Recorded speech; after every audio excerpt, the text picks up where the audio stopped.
Nos tardamos en la reunión de seguridad, trataron muchos temas importantes, pero ya vamos a formar, como todos los martes, vamos a dar referencia al tema salud, en especial a formar la pandemia. Vamos a darle la palabra a Jorge José, para también formar el Gatel y Marcelo empezamos. Presidente, muy buenos días, saludos a todos con gusto. Y hoy vamos a dedicar esta mañana martes de la salud, concretándonos en lo que se informa ya se ve en el seguimiento de la pandemia en este momento, en la evacuación, como ya oyeron desde ayer en la noche, tenemos buenas noticias, no solo para la Ciudad de México, que tiene atención por razones obvias, sino en todo el país, nos pone en evidencia que trabajando juntos, trabajando con el apoyo de la población, y desde luego con los héroes de la patria, formalmente condecorados, es como se puede resolver y como se ha inventado esta situación de incertidumbre ante la visita de un virus del cual todavía no podemos conocer totalmente su accionar, y sí estamos trabajando, se ha hecho el esfuerzo en la búsqueda de medicamentos de tratamiento y no contamos con ello, pero sí contamos con el esfuerzo titánico de todo el grupo que ha enfocado, todo el grupo social y repito, la población con su gran calidad, su gran característica en México de solidaridad y de disciplina que ha logrado que tengamos hoy las cifras tan importantes y tan esperadas en muchos otros países. Por eso lo vamos a dedicar todos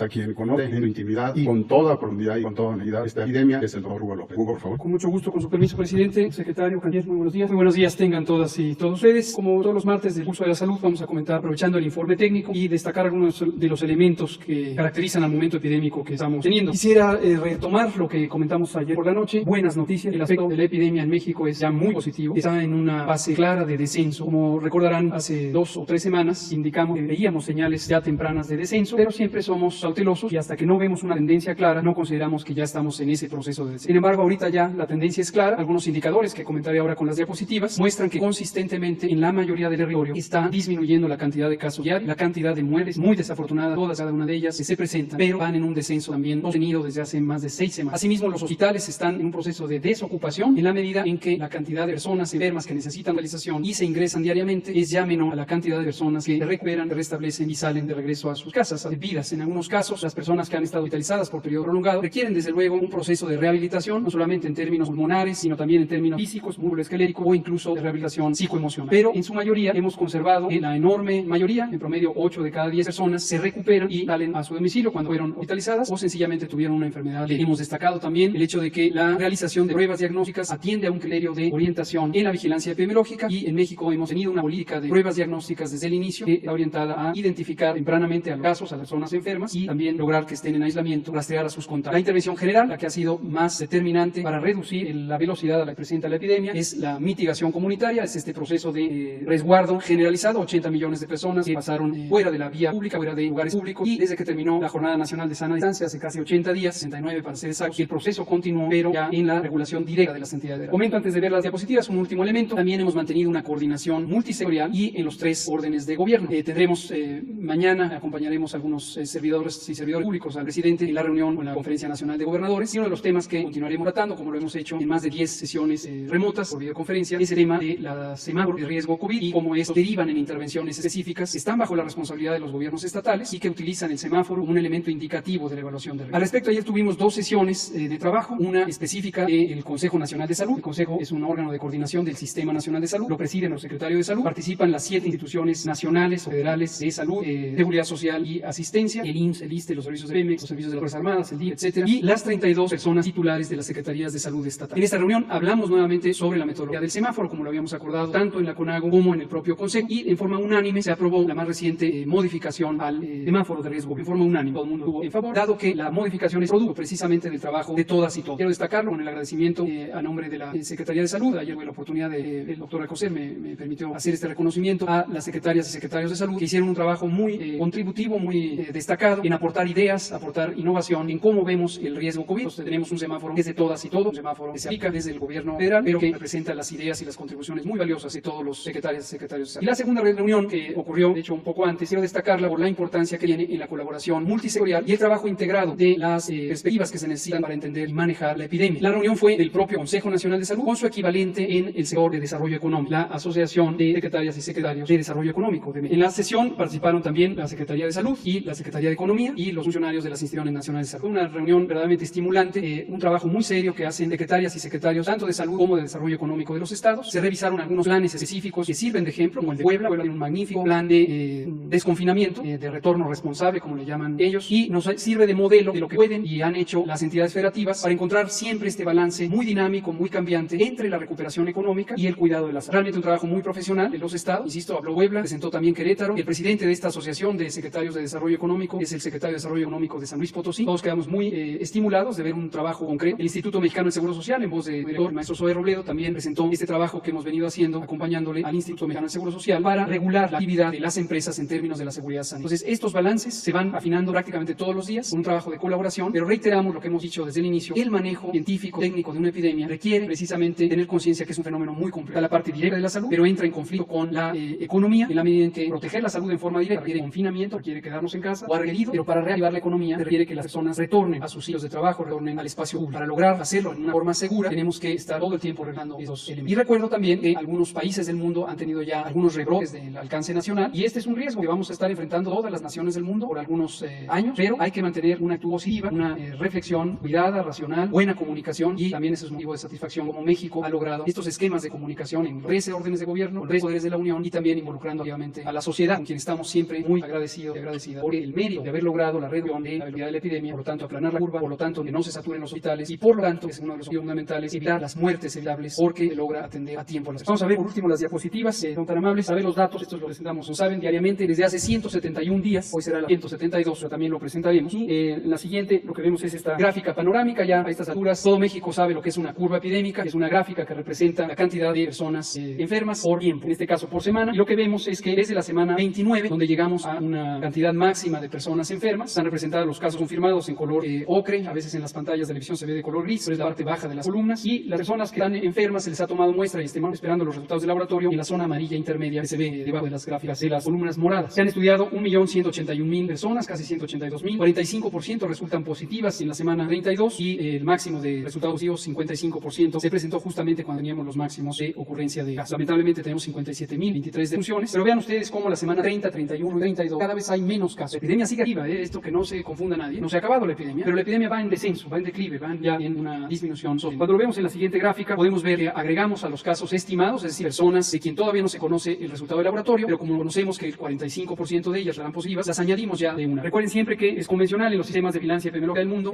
no incluir las últimas 2 semanas, porque es un periodo de inestabilidad de los datos, en la medida en que se siguen incorporando resultados del laboratorio y la confirmación de los casos. En este momento estamos en la semana 34, desde el domingo. Vean ustedes que entre la semana 31 y la 32 disminuyó 19%. Esto pudiera, justamente por llegada de datos nuevos, ya disminuir esa reducción, pero en general ya es muy claro, mantiene una tendencia. Solo 7% de las personas que se estima enfermas tienen enfermedad activa. El tamaño real de la epidemia en este momento en México es de 37.137 casos estimados. Esa es la epidemia. Y la mortalidad ha ido reduciendo desde la semana 27, digamos en la 34, en 55%, en la mitad de la velocidad de la tendencia. Y veamos finalmente la ocupación hospitalaria. Esa en todo momento ha sido crucial. Uno de los objetivos fundamentales fue mantener disponibles los hospitales, como hemos dicho, para que las personas que necesiten hospitalizarse se puedan. Seguimos recordándole a la población que no se espere, hay suficientes camas de hospital, personal de salud, insumos, equipo para atender a las personas que pudieran tener los síntomas. Entonces se vayan a los hospitales, y eso va a ayudar a que tengamos mayor posibilidad de darles tratamiento de recuperación, de sostén, para que va respondiendo el organismo y se recuperan de la inflamación. 38% de las camas generales están ocupadas. Hemos seguido aumentando la capacidad del área, tenemos 31.748 camas. Y vean ustedes, los estados de Nuevo León, Nayarit, Coahuila y Colima son los que tienen ocupaciones arriba del 50%, todos los demás tienen más del 50% de disponibilidad. Y la última diapositiva nos muestra los datos, los números de las camas con ventilador, análogos de la terapia intensiva, donde 34% está ocupado, 66% está disponible, y lo mismo, en este caso solamente Nuevo León y Colima tienen ocupaciones arriba del 50%, todos los demás tienen desocupado más del 50%. Ese es el presidente. Con su permiso, señor presidente, secretario, compañeros, amigos. Bueno, informar sobre los avances en materia de cooperación internacional. De acuerdo a las instrucciones que nos ha dado el señor presidente de la República, seguimos avanzando en lo que tiene que ver con vacunas. Les informo que el día de ayer tuvimos reunión con la comunidad de estados latinoamericanos y caribeños, aquí para un total de 19. ¿A qué se llegó respecto a la vacuna de la Universidad de Oxford y AstraZeneca? El costo por dosis va a ser entre $3 y $4. En el caso de México, como ustedes saben, la vacuna será gratuita, pero eso lo va a pagar por precio del acceso equitativo sin ánimo de lucro, ese es el compromiso, lo que explica por qué precio. Y con esta medida, con este convenio, con el acuerdo, la región va a tener acceso de 6 y 12 meses antes. Es decir, si no existiera este acuerdo y si no trabajamos desde ahora, tendríamos acceso hasta el fin del semestre del 2021. Entonces, esas son las 3 conclusiones principales. La siguiente, la posición del gobierno de México ha sido la que señaló el señor presidente de la República, Andrés Manuel López Obrador, que debe haber una vacuna gratuita de acceso universal en todo el mundo. Se expresó desde la reunión, me recuerdan muy bien, del G20, y desde luego después en una resolución ante la Asamblea General de las Naciones Unidas, que fue aprobada, de hecho, la resolución mexicana con más votos, y en consecuencia nos hemos preocupado porque se resuelva desde luego el problema del acceso de México a la vacuna, pero también de toda la región de América Latina. Podríamos haber un acuerdo unitario nada más, igual, pero se hizo para concluir esta parte de la vacuna, decirles también que ayer en la llamada a la Fundación Agustín, frente al el director de la Nación, y en línea vieron los laboratorios para señalar pues, cuáles son los tiempos, los procesos de actividad. Hay todo un proceso muy complejo para integrar la vacuna, transportarla con la red de frío, los cuidados que hay que tener. Ustedes saben de qué mandarlo de Argentina a México, aquí se va a hacer la normal de México, se va a hacer la edición de los demás países. Es una operación muy compleja que tenemos que empezar a trabajar desde ahora. De esta fecha, la presentación publicación de los resultados de esa fase 3 de AstraZeneca. Apenas hay 2 meses, es decir, noviembre, estará presentando la autoridad regulatoria los resultados, y de ser aprobada por los resultados presentes, pues inmediatamente tenemos que empezar con toda la red logística. Digamos que ayer veía cero, ahora están bien.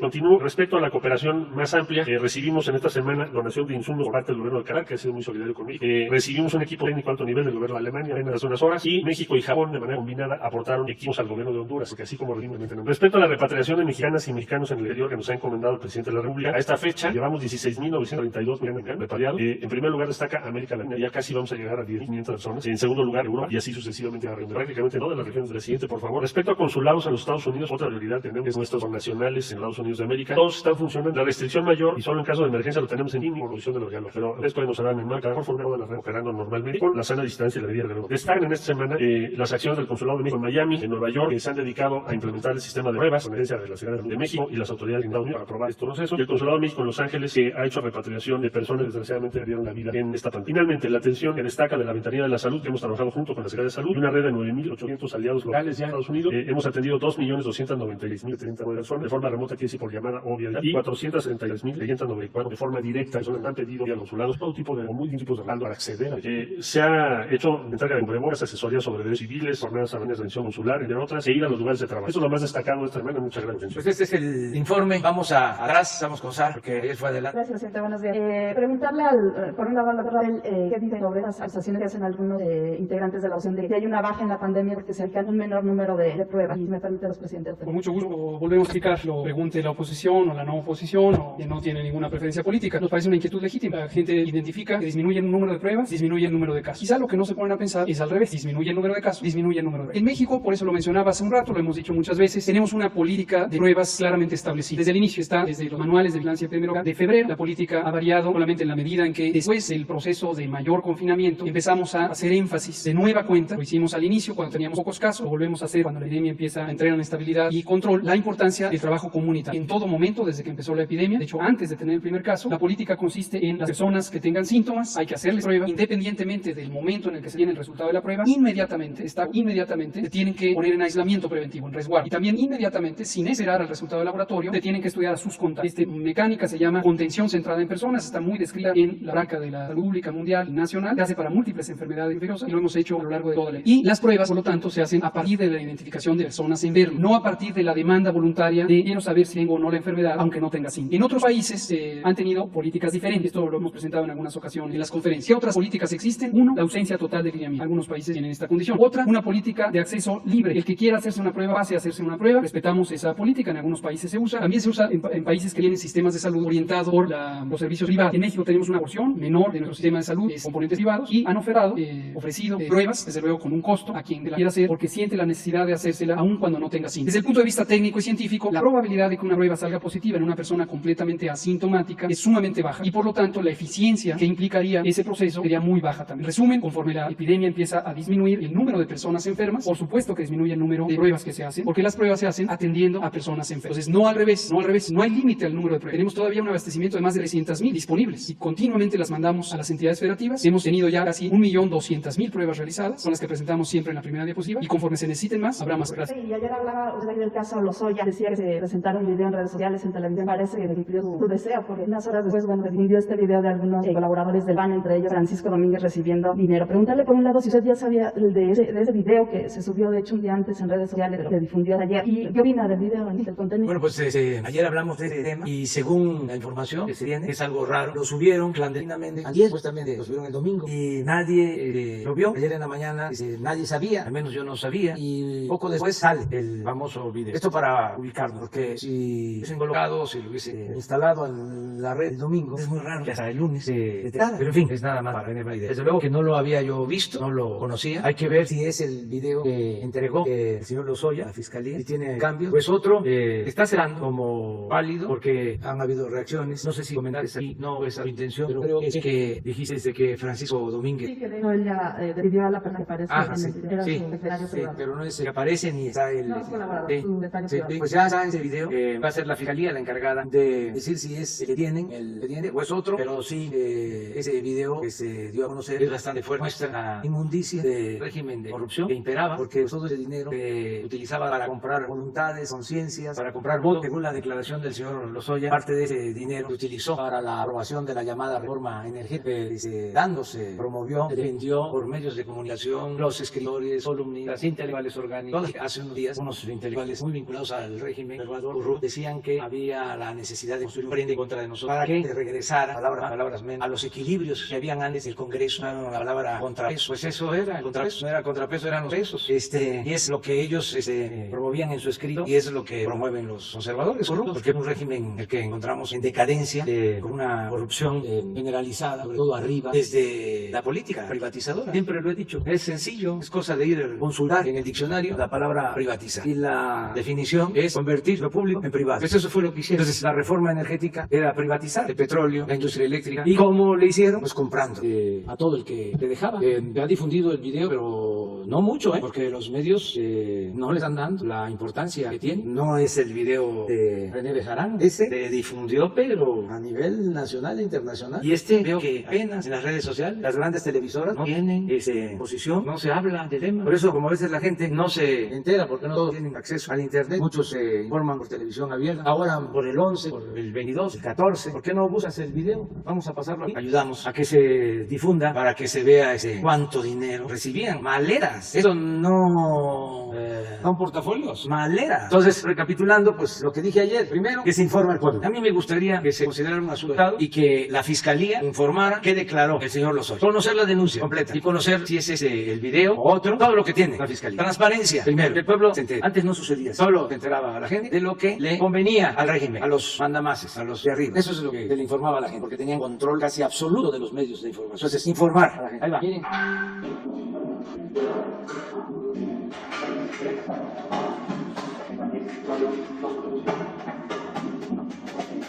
Sí.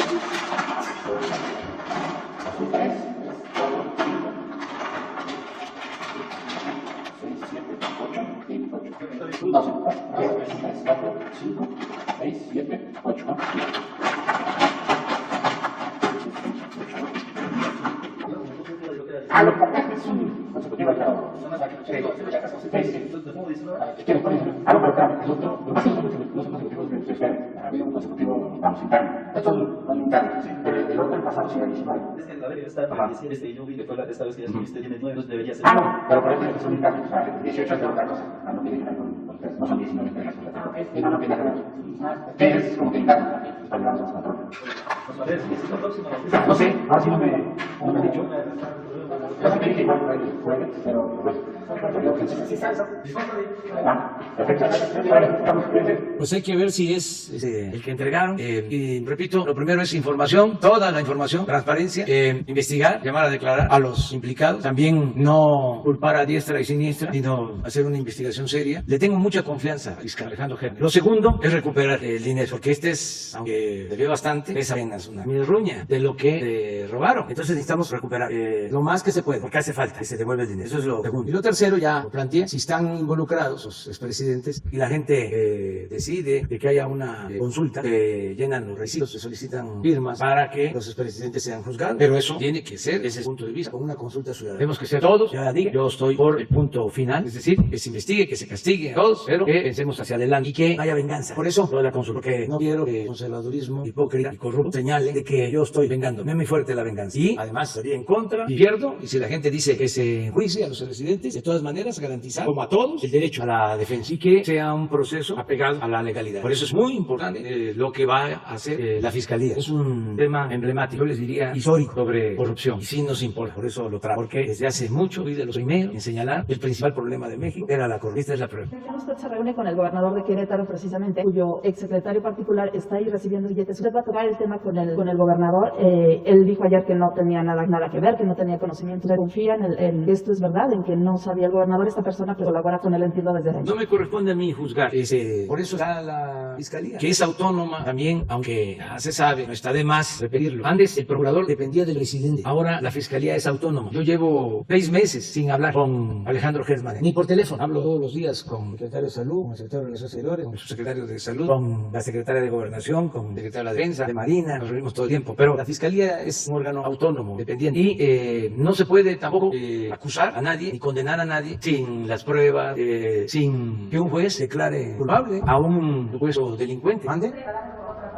Pues él ya ayer, por eso creo que es cierto lo del video, porque él tomó la decisión de despedir a una de las personas que aparece en este video y además se expresó su decisión de informar, de dar la cara. Esto lo tienen que hacer todos, estamos obligados a informarle al pueblo y a informarle a la autoridad que corresponde. Entonces no es para hacer un juicio sumario, un linchamiento político. Hay que esperar y ver esto con mucha responsabilidad, pero sí a profundidad, porque es el lema: México no ha avanzado por la corrupción. La corrupción ha dado al traste con todo, es la causa principal de la desigualdad económica, de la desigualdad social. Por la corrupción es que existe una monstruosa desigualdad, por la corrupción es que hay millones de pobres, por la corrupción se desató la inseguridad, la violencia. Es una peste funesta, hay que erradicarla, hay que desterrarla del país, y esa es nuestra misión y ese es nuestro compromiso. Entonces no vamos a dejar pasar nada de esto. Antes yo sostenía de que la corrupción era el principal problema, ahora no tengo la menor duda, porque poseo más información de los contratos que firmaron, de cómo estaba migración, cómo estaban las aduanas, siguen estando los puertos. Por eso nos tardamos, que hicimos una evaluación, estamos limpiando de corrupción. Me acabo de enterar de que el puerto de Veracruz se lo concesionaron a una empresa, primero por 50 años, y 10 días después de que ganamos, esa empresa recibió otra concesión, ampliándole el plazo a 50 años más. Imagínense una concesión del puerto de Veracruz de un siglo. ¿Cómo es que firmaron eso? Y así está todo. Y por eso también el enojo de los que participaban en la red de componendas y de complicidades. Por eso nos atacan tanto. Pero ¿qué hacemos? Metemos la cabeza debajo de la tierra, debajo del suelo, como el avestruz,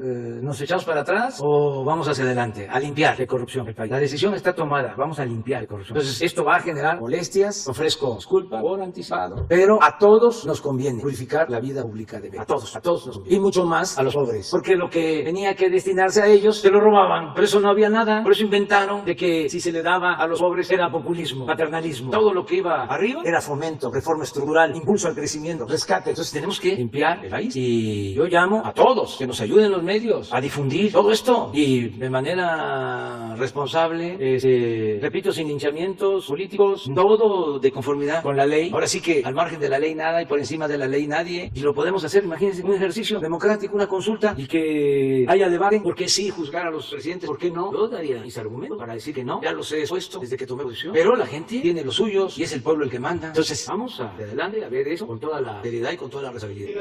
Buenos días, Carlos Calzada de Radio Educación. La primera pregunta, en que ahorita que menciona el asunto de la consulta, en caso de que se demostrara que los exmandatarios incurrieron en ilícitos y corrupción, usted mismo ha señalado que la corrupción ya debe ser tratada como un delito grave. Entonces, ¿valdría una consulta? Porque, o sea, la ley no podría ser sujeta a una consulta en caso de lo que los exmandatarios se comprobara que incurrieron en delitos de este tipo. Y es que es un asunto de mayor envergadura. No es cualquier cosa meter a la cárcel a un expresidente. Nunca ha sucedido por corrupción. Yo les comentaba que el único juicio por corrupción se lo hicieron a Manuel González, compadre de Porfirio. Lo acusaron de corrupción saliendo de su gobierno, terminando su periodo, y el tribunal del Congreso que se constituyó para juzgarlo decidió de que los presidentes no podían ser juzgados por corrupción, porque la Constitución en ese entonces de 1857, en el artículo 103, establecía que al presidente solo se le podía juzgar por delitos electorales, fíjese, y por traición a la patria. Y con la Constitución del 17 se mantiene lo mismo, pero no solo eso, y ahí es donde se define iba a ser un sistema presidencialista, porque le quitan lo de fraude electoral. O sea, lo que traía la Constitución del 57, de que se debía juzgar al presidente por fraude electoral y por traición a la patria, le quitan fraude electoral y le dejan nada más traición a la patria. Y así está hasta ahora, así está el 108 de la Constitución. Entonces,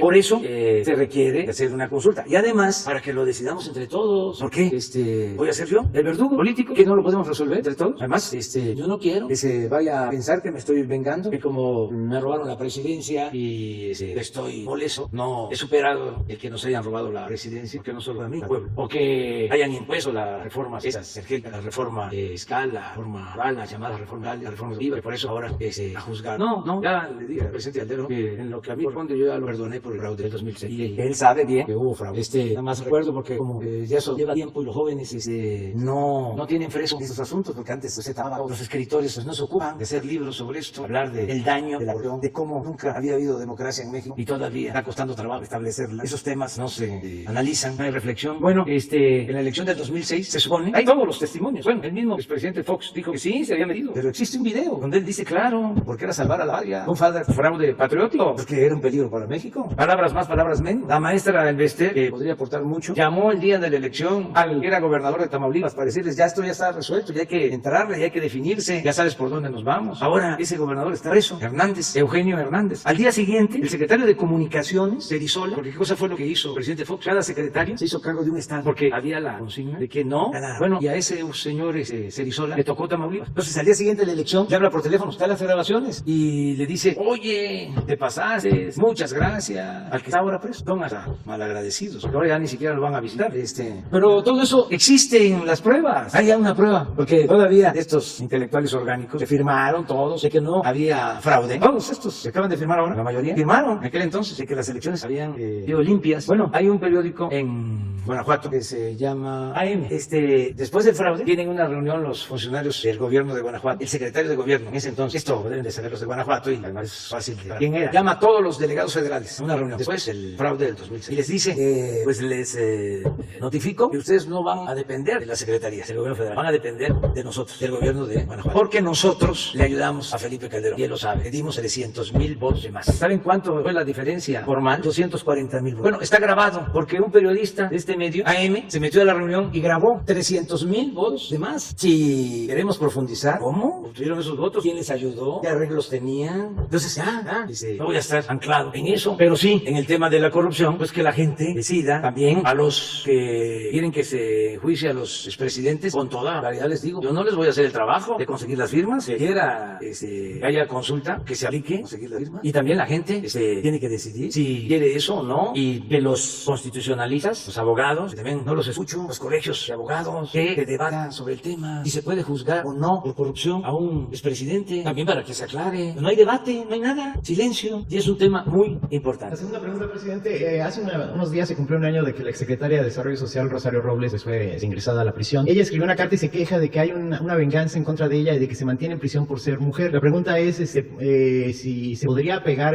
Rosario Robles a un esquema similar al de Emilio Lozoya, de testigo colaborador o protegido, precisamente para que revelara más datos acerca de estas acusaciones que tiene en contra de ella de la estafa maestra. Y una pregunta después para el doctor Gatell, por favor. Pues eso tiene que ver con la fiscalía. Pero si ya se le dio este beneficio a Lozoya, debe de aplicarse a todos, de todo el que quiera informar. Además, es sano. Este es un mecanismo que se usa a nivel internacional. En Estados Unidos es lo más común. Por eso salió todo lo de Odebrecht, porque ahí declaró, y a los acusados de delincuencia organizada, lo mismo. Hay dos cosas que hacen, ¿no? Primero los interrogan, informan, y lo otro, le confiscan los bienes. Que ahí Marcelo tiene que hacer su trabajo, porque son bienes que se obtienen en Estados Unidos, pero con dinero de México. Y resulta que no se recupera nada en México. Entonces son de las cosas que estamos viendo para que se aplique la extinción de dominio y se recuperen esos bienes. Porque hay mucho en el extranjero. Tienen aquí residencias, mansiones, pero también allá. Y ese dinero, yo respeto mucho lo del anonimato que se guarda en Suiza sobre los que depositan o en los llamados paraísos fiscales. Pero eso no debería de existir. El derecho internacional debería de establecerse que se conociera el origen del dinero. O sea, cómo se da el dinero de un país saqueado a un paraíso fiscal y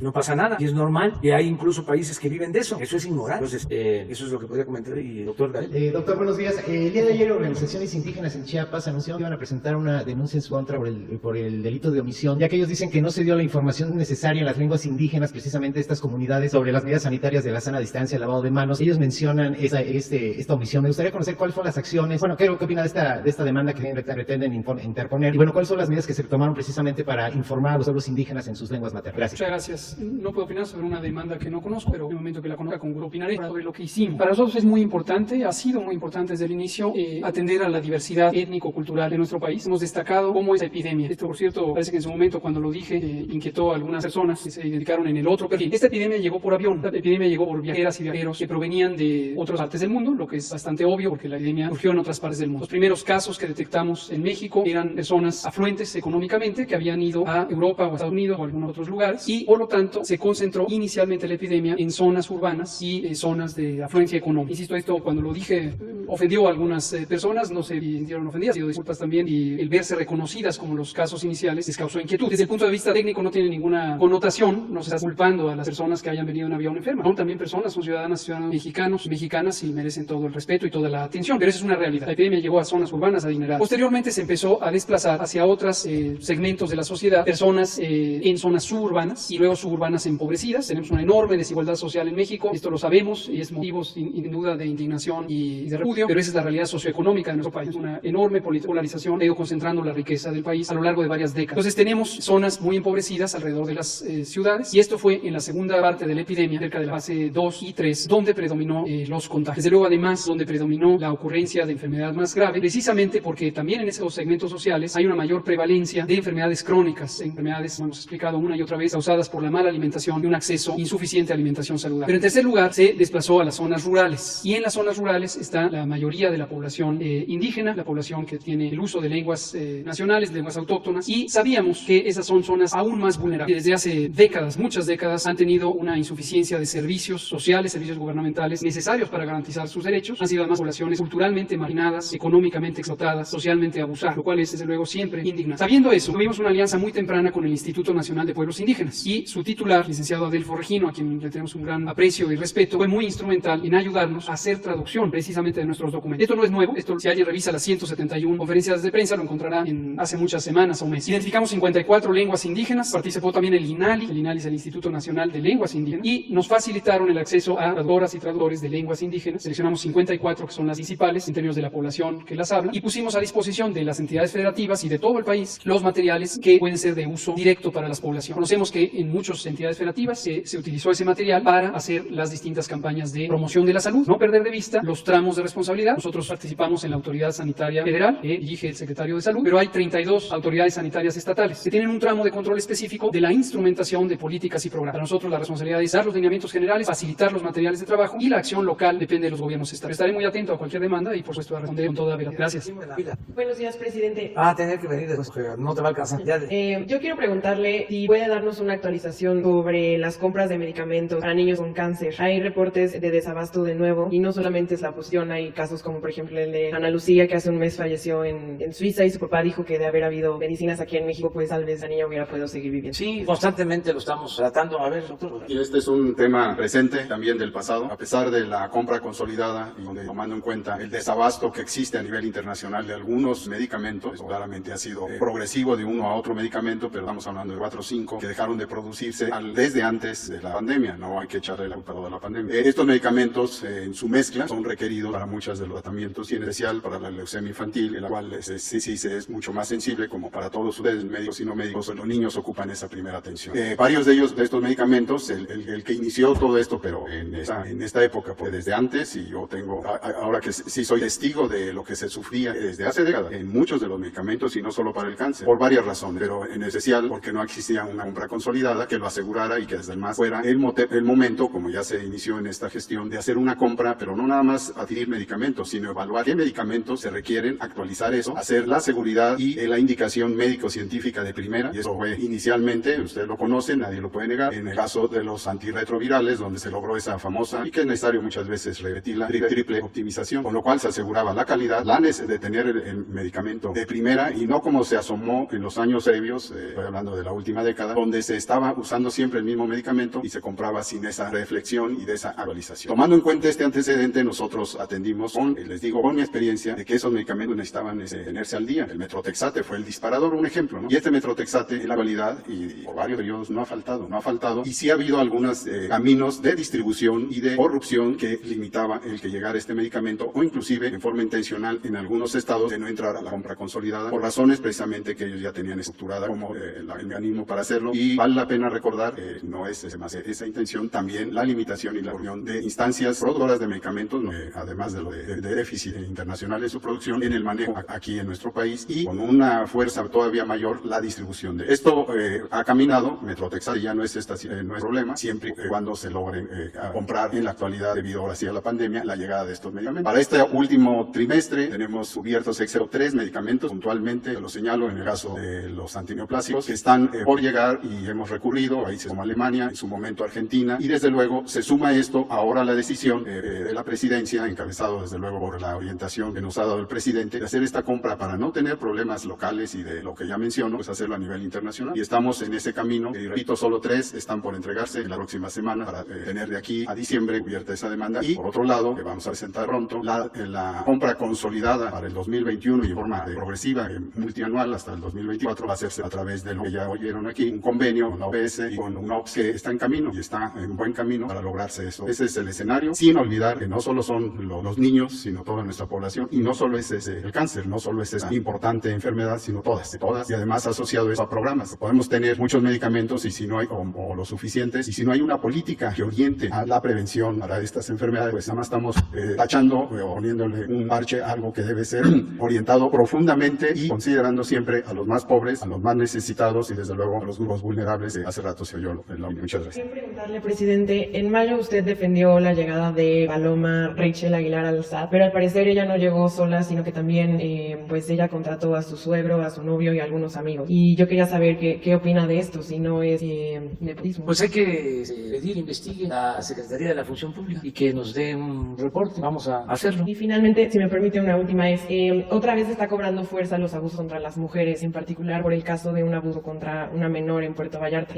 ¿Cuál sería el llamado que le harían las entidades que están involucradas en este tipo de asuntos? Pues que se castigue a los responsables, que no haya impunidad y que se proteja a las mujeres de agresiones y de violaciones. Es un caso que se viene tratando desde hace algunos días, pero corresponde a las autoridades de Jalisco y corresponde a las autoridades del Poder Judicial y desde luego se tiene que castigar los responsables. Pues usted fue el que instruyó a la UIF para que congelaran las cuentas de los involucrados. Eso lo hace, vamos a decir, que por oficio, la unidad de inteligencia financiera. No puedo dar todos los días dando instrucciones a Santiago Nieto. Él sabe ya, y lo saben todos los funcionarios. Es cero corrupción y cero impunidad. Y es por convicción. Entonces, en la última reunión de gabinete que vimos hace 4 días, ya les había comentado, un tema fue que todos ayudemos a cuidar que no haya corrupción en el gobierno. Porque no caer en estas vergüenzas. Que no domine la delincuencia el gobierno. Que el gobierno no esté en manos de delincuentes, ni de cuello blanco, ni de la llamada delincuencia organizada. Lo que hemos venido diciendo. Porque son las dos cosas. Antes, bueno, se declaraba hasta la guerra a la llamada delincuencia organizada. Y la delincuencia del cuello blanco gozaba de impunidad. Y a ver, un delincuente de una banda debe ser castigado. Pero a ver, el que otorga un contrato para que una empresa maneje el puerto de Veracruz 100 años, ¿qué? ¿Cómo se le llama eso? O sea, un bien público que se entrega por 100 años. Me acabo de enterar. ¿Y van a tomar medidas? Claro, pues hay que buscar que se revoque ese contrato. Para el manejo del puerto, todo. 100 años, no sé. ¿Cuánto dinero? El mecanismo. Pero ¿Cuál es la empresa, presidente? no voy a darla a conocer ahora, pero sí, vamos a buscar que se revoque el mandato. Lo mismo, cada año les condonaban a los de mero arriba 200, 300 mil millones de pesos de impuestos. No pagaban. Se los voy a repetir. Imagínense una empresa grande, famosa, un banco grande, famoso, no pagaba impuesto. ¿Y qué? ¿Eso no es delincuencia? Entonces tenemos que aplicar por la ley, que no haya impunidad y constantemente, cuando les digo de que, bueno, para ser más precisos, me enteré hoy en la mañana de lo del puerto. Por eso el cambio en la dirección de puerto y por eso estamos poniendo orden en puertos, en aduana, en migración, porque todo estaba echado a perder, corrupción por todos lados. Entonces tenemos que limpiar y ahí vamos poco a poco y hemos avanzado, pero todavía no. Pues la prueba es que hasta ayer, hasta hoy, conozco de este contrato Rosa Isela Rodríguez, la nueva directora de puertos. Entonces, ¿en qué condiciones se dio? ¿Por qué? Si ya tenían 50 años, yo creo que llevaban, bueno, esto fue, los empezaron a entregar en el gobierno de Salinas, ¿no? Entonces lo dan por 50 años. De Salinas a la fecha, pues deben de 30 años. Ya le faltaban 20 y 10 días después de la elección le aumentan para 50 más. Lo bueno es que todavía vamos nosotros a verlo, vamos a vivir para contarlo. Larga vida. Buenos días, presidente. Carlos Domínguez, de Nación 14. Presidente, a propósito de que usted ayer dijo que no se puede comenzar nada que no se pueda terminar, y en el marco del regreso a clases, el pasado 9 de julio, Raquel Sosa, coordinadora de las Universidades para el Bienestar Benito Juárez, compartió algunos detalles de los avances de este programa. Dijo que para el ciclo escolar, este ciclo escolar, las primeras 140 planteles ya estarían listas para recibir alumnos a partir de este mes. Y en este sentido, quisiera preguntarle si usted sabe cuál es realmente el avance, ya que es uno de sus programas prioritarios de educación, porque la coordinadora del programa dice que para este ciclo van a estar todas, pero, por ejemplo, en el plantel de Naucalpan no se han concluido las obras ni se ha avanzado nada. Prácticamente está avanzado. No, está, perdón, abandonado. ¿Se ha atorado algo, presidente? Y ahorita, si me permite, otra de educación. No, también. tenemos que informar bien sobre cómo va el avance en las universidades públicas. Entonces le vamos a pedir a la maestra Raquel Sosa que venga por la tarde. Si no hoy, mañana, que esté aquí y que informe sobre el programa de las universidades. Gracias, presidente. En otro sentido, en el mismo contexto, el pasado, a principios de este mes, autoridades de Huixquilucan, atendiendo un sector de la sociedad, instaron a las escuelas privadas de su municipio a dar facilidades de pago y bajar las colegiaturas como un acto de solidaridad con las familias afectadas por la pandemia que hoy se vive. Le comento esto porque grupos de estudiantes de diferentes tecnológicos públicos se han manifestado en varias partes del país. Por ejemplo, le comparo el test Huixquilucan, donde al menos 250 estudiantes están solicitando a través de esta carta que traigo aquí, que me pidieron hiciera llegar a usted, que también sea solidario con ellos que estudian en universidades públicas del sistema tecnológico. Preguntarle, presidente, si usted estaría dispuesto a hacer lo mismo que hizo este alcalde, de sumarse en favor de los estudiantes y la familia y proponer al sistema tecnológico nacional reducir las cuotas que además se han incrementado año con año, o por qué no hasta eliminarlas. A lo mejor puede usted destinar recursos o revisar las partidas que se entregan a estas escuelas para que puedan disminuirse o desaparecerlas definitivamente. Nosotros entrevistamos a muchos estudiantes de diferentes test, sobre todo de este test Huixquilucan, y su situación sí es muy precaria. Algunos son padres, madres de familia, tienen mucho trabajo y no pueden con las cuotas ni con el equipo que ahora van a ocupar a las clases en línea. Ellos tienen una filosofía de que es mejor acercarse a sus autoridades que dejar de estudiar, ya que pues autoridades de los tecnológicos no los han querido atender, mucho menos de este Whisky Lucan, quienes ni siquiera les permiten tener una sociedad de alumnos, los reprimen constantemente para que no protesten ni se organicen. Y en últimos, ya como para terminar, hace 2 semanas también usted dijo que iba a visitar Tamaulipas, las zonas afectadas por el huracán Ana, preguntarle cuándo va a ir, los tamaulipecos lo están esperando por allá presente. Bueno, acerca de la demanda de los jóvenes sobre que sea gratuita la educación, pues es un derecho que ellos tienen. La educación no es un privilegio, es un derecho. Y hoy que venga el secretario de Educación, Esteban Moctezuma, tiene que dar respuesta a esta petición. Sí, yo apoyo que la educación sea gratuita. Y voy a Tamaulipas la semana próxima, a la próxima, porque, a ver, esta semana, vamos a estar, bueno, mañana la conferencia va a ser la reunión de seguridad en Querétaro, el jueves en Zacatecas y el viernes Aguascalientes. El lunes es 24, empezamos las clases, el regreso a clases, no nos olvidemos de eso. Hay que seguir informando de lo del regreso a clases para que papás, mamás tengan la información y también los estudiantes, los niños y adolescentes, porque ya vamos a clases, formalmente a clases, y hay opciones, hay alternativas, ya se tienen los horarios, hay que organizarnos para el regreso a clases. Cuando se pueda ya seguimos con las clases presenciales, pero ahora va a ser por televisión como se ha venido informando. Entonces, esa semana, o la semana próxima, el miércoles voy a estar en La Laguna, voy a Coahuila, bueno, a Torreón, y voy a estar también en Gómez Palacio, voy a La Laguna, que es el miércoles. El jueves voy a estar en Nuevo León, Monterrey, y el viernes vamos a estar en Tamaulipas, por lo que me preguntas. Parece que es como 28, viernes 28. Voy a ir posiblemente o a Reynosa o a Matamoros, y voy a la frontera, porque vamos a inaugurar también obras de desarrollo urbano en Tamaulipas, que estamos haciendo en Matamoros, en Reynosa y en Laredo. Entonces sí voy el viernes. De una vez les informo que el martes primero vamos a hablar de lo que hemos avanzado en este tiempo. Es el segundo informe que va a entregar por escrito al Congreso, y aquí en el patio central de Palacio va a llevar a cabo el informe. Todavía estamos definiendo la hora para que no sea la misma hora de la sesión del Congreso. Entonces sí vamos a Tamaulipas. Ya se nos terminó el tiempo. Ya te dije, queda pendiente. ¿Vas a ir a Querétaro? Sí, ya está. A Querétaro 3. Tú también, ya. Todos.